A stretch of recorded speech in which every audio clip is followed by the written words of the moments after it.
Hello बच्चों, आज मैं आपको कोर्स बी की संचयन पाठ पुस्तक में से पाठ 1 पढ़ा रही हूँ। कक्षा 9वीं का ये पहला पाठ है। इस पाठ का नाम है गिल्लू। पाठ का नाम है गिल्लू और इसकी लेखिका है महादेवी वर्मा। महादेवी वर्मा का जन्म 26 मार्च 1907 को उत्तर प्रदेश के फर्रुखाबाद जिले में हुआ था।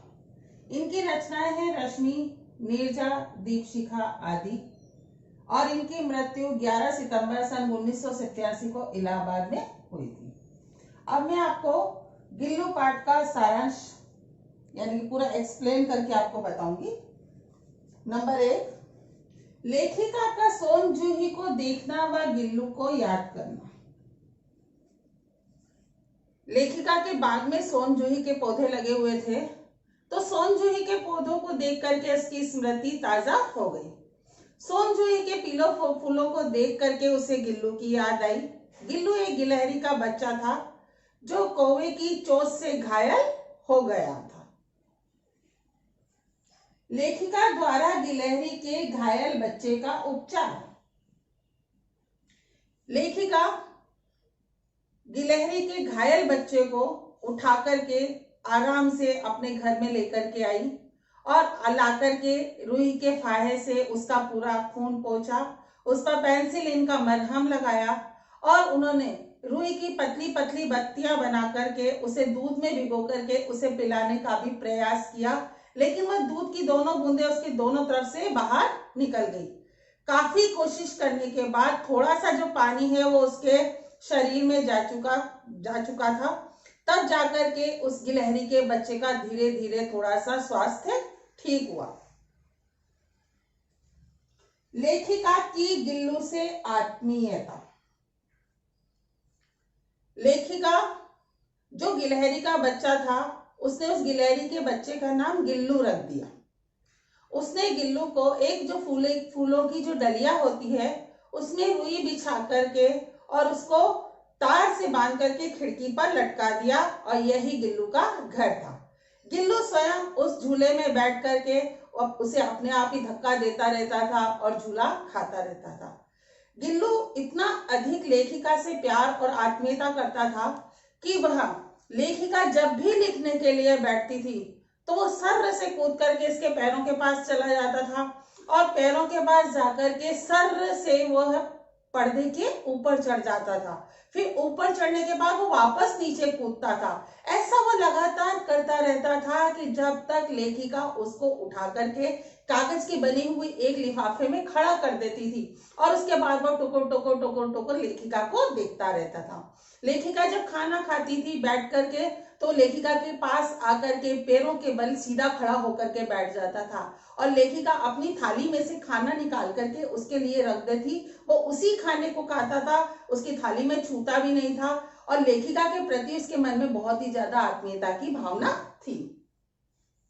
गिल्लू को मुक्त करने की आवश्यकता क्यों समझी गई?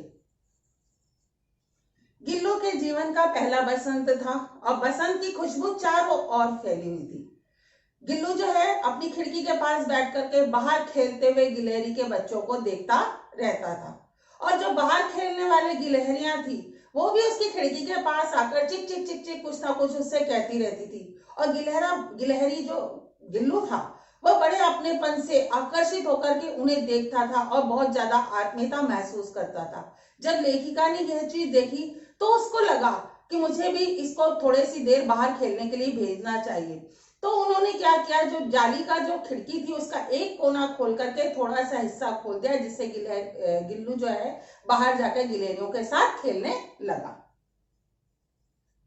कौवे को समादरित व अनादरित प्राणी क्यों कहा गया है? जब गिल्लू बाहर खेलता था तो लेखिका देखती थी कि बाहर सभी पक्षी जो है खेल रहे हैं, कौवे भी हैं, तोता भी है, सबकी अलग अलग आवाजें हैं। तो जब उसने कौवे को देखा तो उसे कौवे को देख करके याद आया कि इस कौवे ने ही गिल्लू को घायल किया था। तो वो चीज कहती है कि कौवे को समादरित व अनादरित प्राणी क्यों कहा जाता है? क्यों? क्योंकि जब पितरपक्ष आता है तो उस पितरपक्ष में हम कौवे को ही खाना खिलाते हैं क्योंकि हम मानते हैं कि कौवे हमारे पूर्वज होते हैं और अनादरित इसलिए कहा जाता है क्योंकि उनकी आवाज अत्यंत कर्कश होती है, लेकिन फिर भी जब वो छत पर आकर के बोलते हैं तो ऐसा लगता है कि जैसे कोई मेहमान आने वाला है, इसलिए उन्हें अनादरित कहा जाता है। एक कुशल परिचारिका नर्स के रूप में गिल्लू। एक बार जब लेखिका की मोटर से दुर्घटना हो गई और अस्पताल में भर्ती हुई, तब वो जब अस्पताल से वापस लौटी तो गिल्लू ने उनका एक परिचारिका के रूप में उनका ख्याल रखा। उसने जब लेखिका लेट जाती तो वो अपने हाथों से उसके बालों को सहलाता रहता। लेखिका जब ठीक हुई तो लेखिका उठी जब उन्होंने उसके जो झूला था उसको साफ किया तो वो लेखिका बताती हैं कि गिल्लू उन्हें इतना प्यार करता था कि जब अस्पताल में भर्ती थी तो जो उसका प्रिय भोजन बादाम था और काजू था वो वह भी नहीं खा रहा था, उसके झूले में से ढेर काजुओं का निकला। अतः लेखिका कहती हैं कि जो गिल्लू है वो एक नर्स के रूप में, परिचारिका के रूप में पूर्ण रूप से वो उनका ध्यान रखता है। गिल्लू का अंत। गिलहरी के बारे में कहा जाता है कि प्राय उसकी उम्र 2 वर्ष होती है और शायद गिल्लू को भी यह पता चल गया था कि उसका अंत समय आ गया है। इसलिए उस दिन न तो गिल्लू कहीं बाहर खेलने के लिए गया, न ही उसने कुछ खाया पिया और वह दिन भर एक कमजोरी महसूस करता रहा।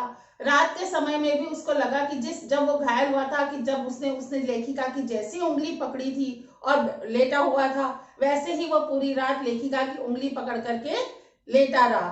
तब लेखिका ने महसूस किया कि उसका हाथ बहुत ठंडा है, तो उसके हाथों को गर्म करने के लिए लेखिका ने हीटर भी जलाया, लेकिन उसका भी कोई फायदा नहीं हुआ। जब सुबह हुई तो उसने देखा कि जो गिल्लू का जीव है वो किसी और दुनिया में जन्म लेने के लिए किसी और जगह चला गया है।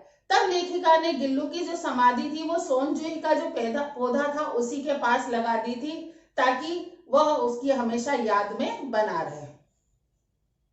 लेखिका का विश्वास।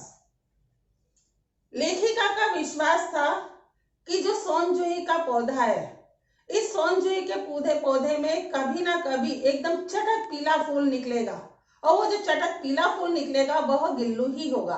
तो लेखिका ने जब ये देखा कि सोनजूही के पौधे में एक पीला चटक कली निकल आई है, तो उस कली को देखते ही उसे गिल्लू की याद आई और वह सोचने लगी कि जो उसका विश्वास था वह सही था और गिल्लू ने दोबारा से जन्म ले लिया है।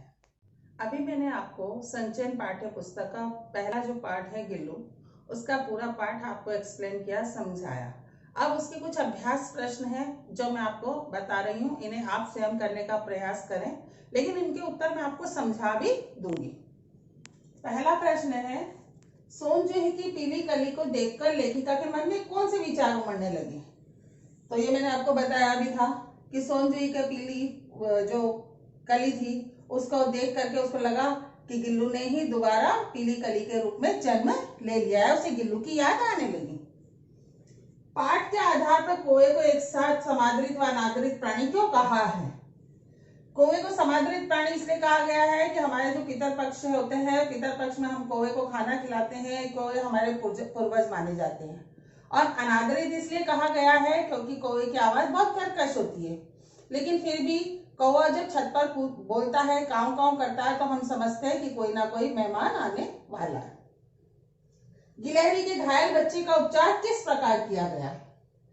लेखिका सोनजूही के पौधों के पास जब घायल बच्चा उन्हें गिलहरी का मिला था तो धीरे से उसको उठा करके ला करके उन्होंने उसको रुई के फाये से उसका खून पोंछा, फिर पेंसिलिन मरहम लगाया, रुई की पतली बत्ती बनाई, बत्ती को दूध में भिगोया, दूध में भिगो करके गिलहरी के बच्चे को पिलाने का प्रयास किया, लेकिन उसकी दोनों बूंदें बाहर आ गई। लेकिन धीरे धीरे जैसे तैसे कोशिश करके पानी की एक बूंद वो उसे पिला पाई और फिर वह धीरे धीरे वो बच्चा स्वस्थ हो गया। लेखिका का ध्यान आकर्षित करने के लिए गिल्लू क्या क्या करता था? लेखिका का ध्यान आकर्षित करने के लिए गिल्लू जब भी लेखिका लिखने बैठती थी उसके पैरों के नीचे आकर के बैठ जाता था, सर्र से कूदता हुआ ऊपर पर्दे पर चढ़ जाता था, फिर पर्दे के ऊपर से नीचे कूदता था कि जब तक लेखिका उसको उठा करके पकड़ नहीं लेती थी और कागज के लिफाफे में बंद नहीं कर देती थी, तब तक वो यही प्रयास करता रहता था। लेखिका ने गिल्लू को मुक्त करने की आवश्यकता क्यों समझी?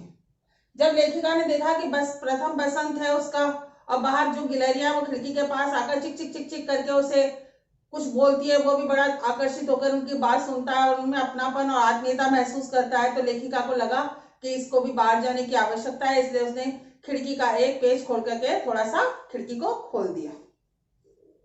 गिल्लू ने परिचारिका की भूमिका कैसे निभाई?